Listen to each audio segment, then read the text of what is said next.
Hi, it's me again with Corel Draw Tips and Tricks. Just yesterday I made a video on how to trace this, and I think the day before I made a video on the eyedropper tool, and it kind of just struck me, this is an eyedropper, and so I thought I'd go over the eyedropper tool a little bit more. This is like part 2 of this.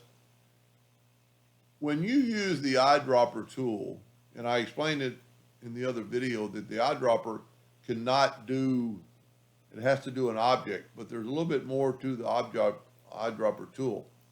You're going to get 2 boxes. You're going to get a box with an outline or a box with a solid. When you take the sample, you've got a no fill sign. I don't know if you can see that.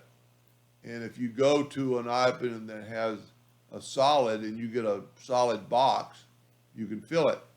But when you go over to here, I don't know if you can see that on your screen, you get an outline box. That means you can color the outline that color.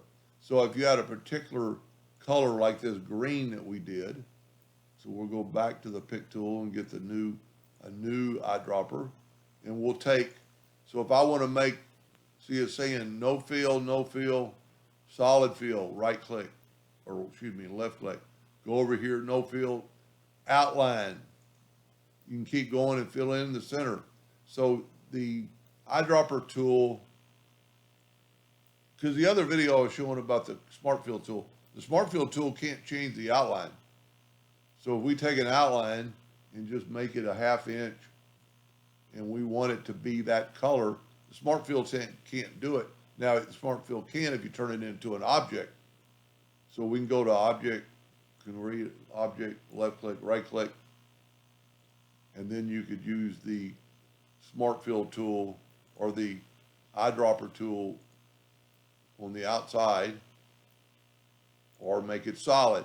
But if you have to all do that, so if you just have a 1/2 inch line and you just want to change the color, you go to the eyedropper and take your sample, and then when you get to that line, you have an outline box that looks like this.